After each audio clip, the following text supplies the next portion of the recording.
E é muito importante aqui vocês entenderem que quem é que pode promover o chamamento ao processo, tá? Quem vai poder promover o chamamento ao processo é o réu daquela demanda, e ele vai poder chamar ao processo sempre quem seja tão devedor quanto ele, ou então quem seja mais devedor do que ele ainda, tá? Então, dá pra gente brincar aqui com esse exemplo de várias formas, tá?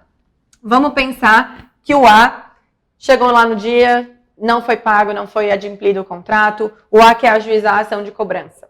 Mas ele sabe que quem tem dinheiro mesmo é o fiador 2. Então, eu já vou ajuizar a ação direto contra o fiador, né? Vou atrás desse dinheiro aí de uma vez.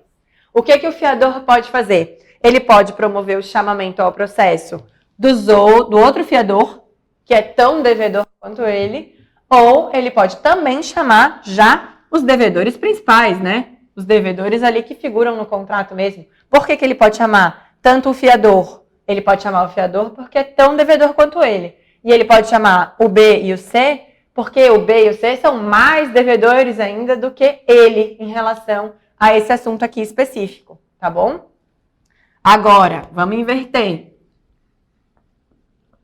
Nesse caso específico de o A ter ajuizado a ação só contra B, no máximo o B vai poder promover o chamamento ao processo só de C, que é o outro devedor principal nesse contrato. Ele vai poder chamar o processo C, porque o C é tão devedor quanto ele nessa situação. Ele não vai poder promover o chamamento ao processo dos fiadores aqui, porque os fiadores são menos devedores nessa situação do que ele, tá bom? Então, atenção para essa situação. Vamos ler o artigo 130, que é uma coisa louca também, né? Uma redação assim do Arco da Velha. Então, a gente consegue agora, depois do exemplo, a gente consegue entender melhor o que o artigo 130 quer dizer, tá? O que ele diz? Ele diz que é admissível o chamamento ao processo requerido pelo réu do afiançado na ação em que o fiador for réu. Jesus amado, né? O fiador aqui. Quem que são B e C? São afiançados.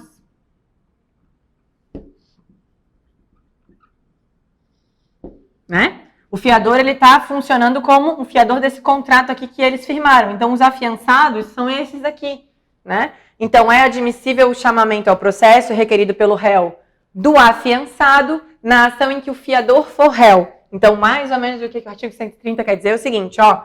Se o fiador for réu, o fiador pode chamar o processo seu afiançado, que é o B e o C aqui nesse esquema, que são mais devedores que ele. Além disso, o que diz o inciso 2º? O inciso 2º do artigo 130 diz que também é admissível o chamamento ao processo requerido pelo réu dos demais fiadores.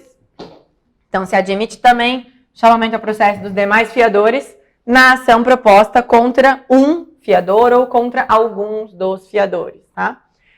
Dentro desse esquema, então, funciona assim. E a última hipótese ali no artigo 130, inciso 3º, é a seguinte.